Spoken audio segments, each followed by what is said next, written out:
Assalamualaikum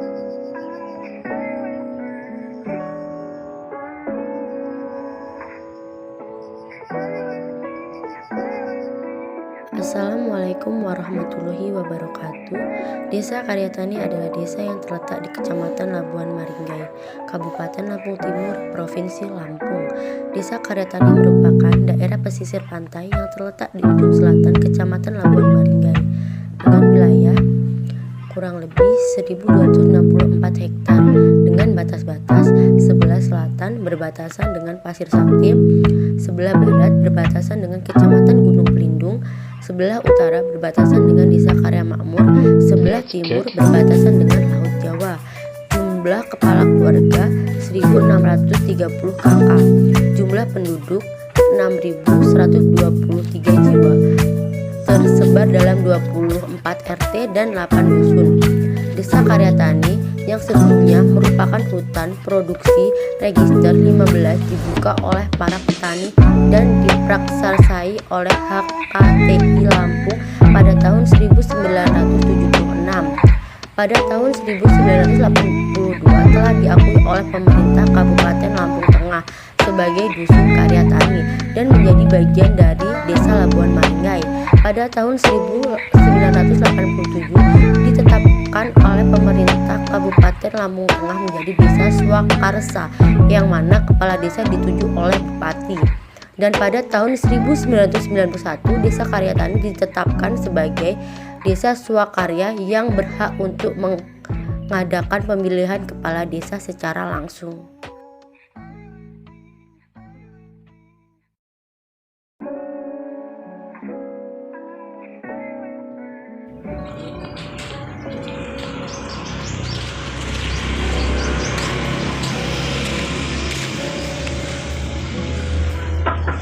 Assalamualaikum. Mbak, saya masuk. Makasih ya Mbak. Silakan masuk ya. Iya Mbak.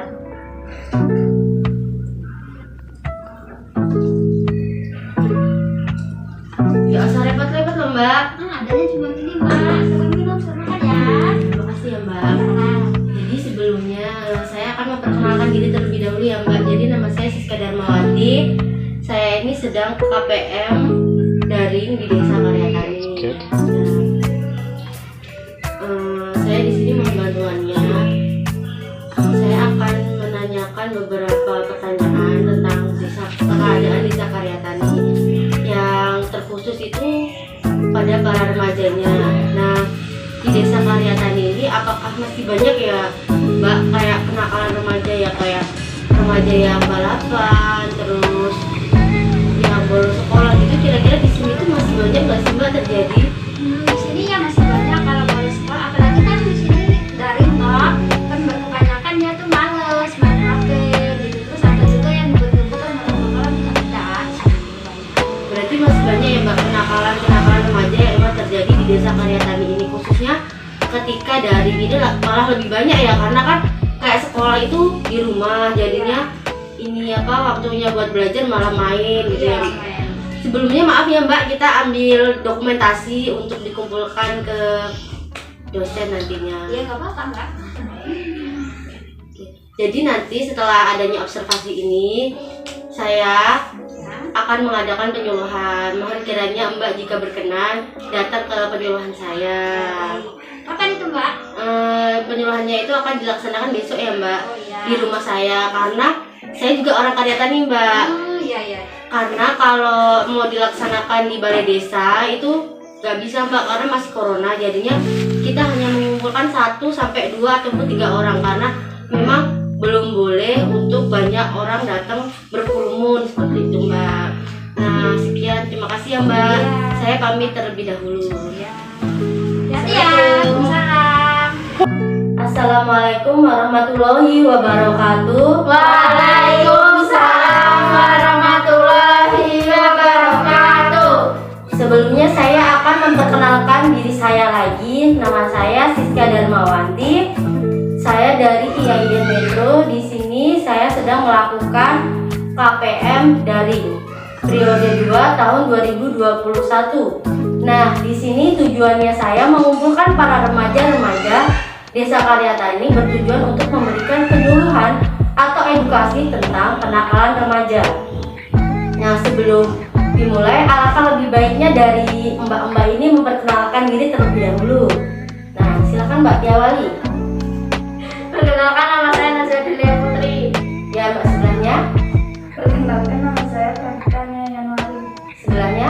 Perkenalkan, nama saya Purnama. Oke, kita udah memperkenalkan diri. Nah, sebelumnya dari mbak-mbak ini ada nggak sih yang tahu apa yang dimaksud kenakalan remaja? Nah, saya Mbak. Ya, silakan Mbak. Kenakalan remaja itu sifat dari bawaan atau dari lingkungan sih. Contohnya itu seperti dia suka mencuri, kebut-kebutan gitu loh Mbak.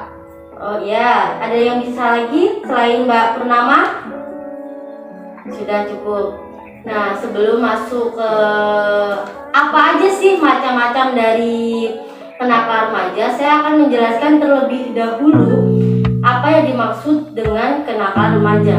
Kenakalan remaja itu adalah suatu tingkah laku yang melanggar norma dan adat istiadat yang ada di dalam suatu masyarakat. Ya, benar yang disebutkan oleh Mbak Purnama, yaitu yang contohnya itu kebut-kebutan motor, terus bolos sekolah, itu juga termasuk dalam kenakalan remaja. Nah, itu beberapa macam kenakalan remaja. Nah, di sini ada nggak sih dari mbak-mbak yang pernah melakukan salah satu dari contoh yang saya sebutkan tadi? Misal nih, kayak bolos sekolah, ada nggak yang pernah bolos sekolah? Ada dong. Jadi Mbak pernah ya waktu SMA? Iya, pernah. Nah, di sini saya akan memberikan penyuluhan tentang kenakalan remaja. Di sini ada beberapa macam kenakalan remaja. Saya akan menyebutkan ya. Yang pertama itu ada mencoret-coret di sekolahan. Nah, pasti dari mbak-mbak ini dulu waktu sekolah SD, SMP, dan SMA pernah dong yang kayak nulis-nulis nama kita, kayak misal nih Mbak Naswa nulis namanya di meja, misal duduknya sama Mbak Dita nih, Naswa dan Dita, pasti pernah kan? Nah, itu termasuk kenakalan remaja ya Mbak. Jadi diharapkan setelah ikut penyuluhan ini jangan mengulangi yang pernah dilakukan ketika dulu, kayak mencoret-coret meja, mencoret-coret dinding, itu sama saja merusak sarana prasarana sekolah. Nah, selanjutnya mencuri. Nah, pernah nggak nih mbak-mbak di sini mencuri?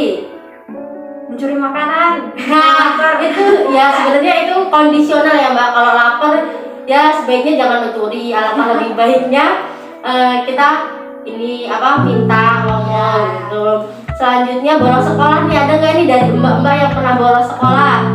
Ada, bolos sekolah kalau malas masuk pelajaran bapaknya galak, malas ke kantin. Oh, jadi kayak bolos di jam-jam tertentu gitu ya. Nah, itu sebenarnya juga salah satu kenakalan remaja yang terjadi di sekolah. Sebenarnya kan tidak boleh, tapi ya itu ya sudah banyak lumrah terjadi. Kalau gurunya itu galak, itu malas kita mau masuk. Selanjutnya perbuatan kekerasan, pernah nggak nih kayak mbak-mbak ini kayak rebutan cowok nih, terus jambak-jambakan nih, pernah nggak? Belum pernah. Nah, contoh dari kekerasan ini nggak cuma itu tadi ya, ada kayak tawuran nih. Kalau cowok-cowok itu kan tawuran, itu juga termasuk kekerasan, itu juga termasuk tindak kenakalan remaja. Nah, kalau cewek mungkin kalau rebutan cowok itu jambak-jambakan, itu sebenarnya juga sama aja kenakalan remaja yang dilakukan oleh mbak-mbak atau oleh pihak cewek-cewek. Selanjutnya, terus anak durhaka nih, siapa yang pernah durhaka sama orang tuanya, kayak ketika disuruh itu malah bentak-bentak orang tuanya, itu juga termasuk ke dalam kenakalan remaja. Itu sebenarnya tidak boleh ya Mbak, kan dalam Islam juga sudah dijelaskan kita tidak boleh durhaka kepada orang tua, itu nanti hukumnya akan mendapatkan dosa. Nah, selanjutnya minum-minuman keras. Nah, ada nggak nih mbak-mbak yang pernah melakukan minum-minuman keras di saat frustasi ataupun stres? Alhamdulillah enggak, paling kan yang frustasi banyak nangis ya. Kalau nggak makan jajan ya Mbak ya di rumah ya. Nah, itu kayak minum-minuman keras itu tidak diperbolehkan. Kayak cowok itu kan biasanya kalau kumpul-kumpul itu beli minum-minuman, itu juga termasuk kenakalan remaja. Apalagi kalau di desa ini ya, minuman keras yang sering dibeli itu kayak tua itu loh. Tua itu yang sering dibeli dan ketika kumpul-kumpul diminum, itu juga termasuk ke kenakalan remaja. Nah, selanjutnya menggunakan narkotika atau narkoba. Ada nggak mbak-mbak di sini yang pernah menggunakan narkoba? Enggak. Nah, semoga jangan pernah ada yang menggunakan narkotika. Yang selanjutnya mengucapkan perkataan kotor nih, ada nggak? Pernah nggak? Mungkin kalau pas emosional aja ya. Tapi kalau untuk sehari-hari kan tidak kan, Mbak? Nah, selanjutnya balapan liar. Nah, kalau di desa ini yang saya lihat di desa Karyatani ini banyak sekali kayak geng-geng motor yang melakukan kegiatan balapan motor itu di laut atau di pantai. Nah, itu sebenarnya juga termasuk ke dalam kenakalan remaja.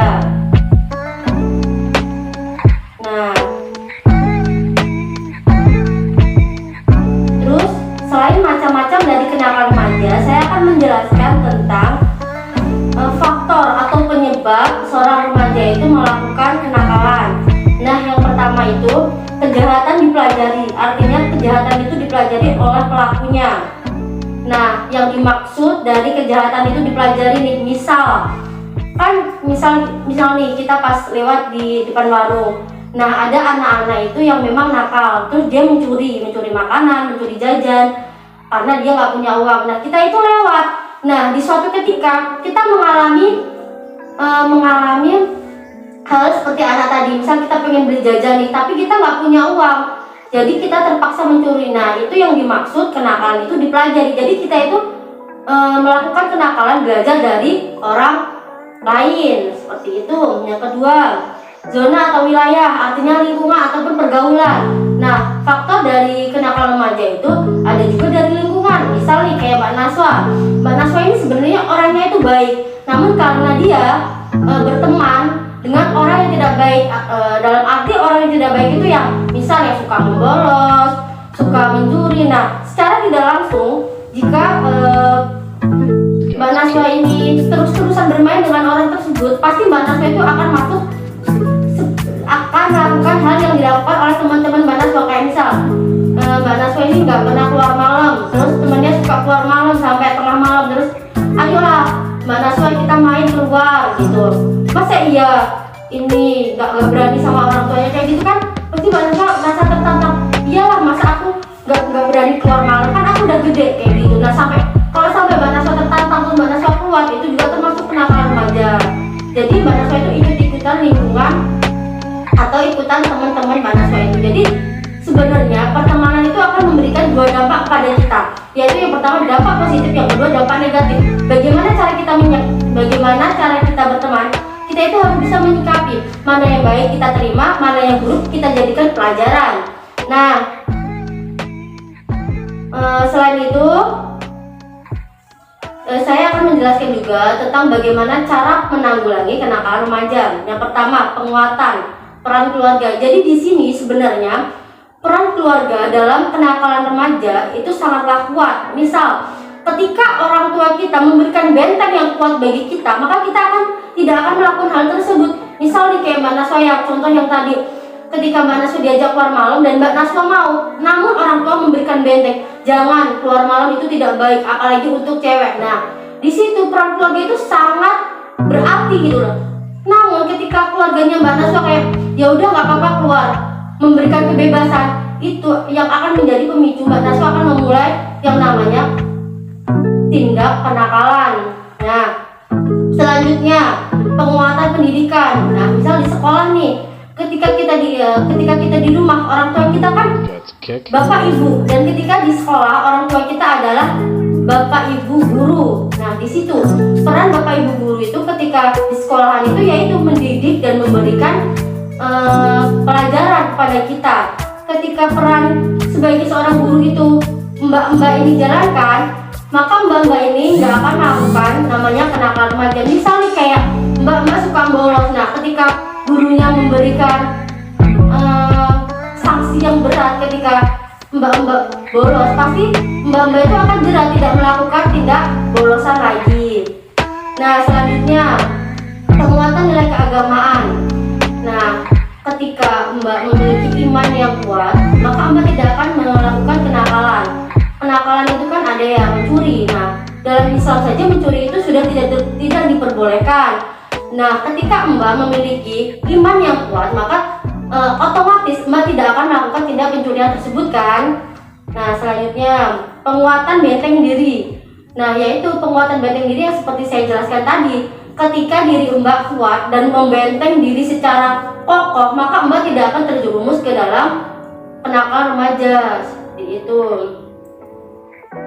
Nah, setelah saya paparkan beberapa materi tentang macam-macam faktor, terus penanggulangan, ada nggak sih yang ingin ditanyakan? Saya ingin menanyakan, kalau kita melakukan kenakalan remaja pada kami orang ini remaja ya, Iya. terus dampaknya itu ke kami orang itu apa contohnya? Oh, jadi misal kalau Mbak melakukan kenakalan remaja, nah itu dampak yang bakalan Mbak rasakan apa gitu kan? Nah, kan misal kenakalan remaja itu kan ada kayak seks bebas. Sekarang ini masih banyak terjadi. Apalagi ketika pandemi ini banyak sekali anak-anak atau siswa-siswi yang sekolahnya itu di rumah, jadi itu nggak kondusif ya. Misal kayak ketika harusnya sekolah di rumah, sekolah online, malah main atau malah pacaran. Nah, ketika pacarannya itu menjerumus ke suatu zina, maka masa depan kalian itu akan hancur. Kalau cowok mungkin tidak kelihatan ya Mbak ya, tapi kalau untuk cewek itu pasti akan mengalami yang namanya kehamilan. Nah, ketika seorang cewek itu masih sekolah dan hamil, positif dong, dia juga akan dikeluarkan di sekolahnya. Nah, itu akan merusak masa depan bagi cewek tersebut. Seperti itu Mbak. Nah, ada lagi yang mau ditanyakan Mbak?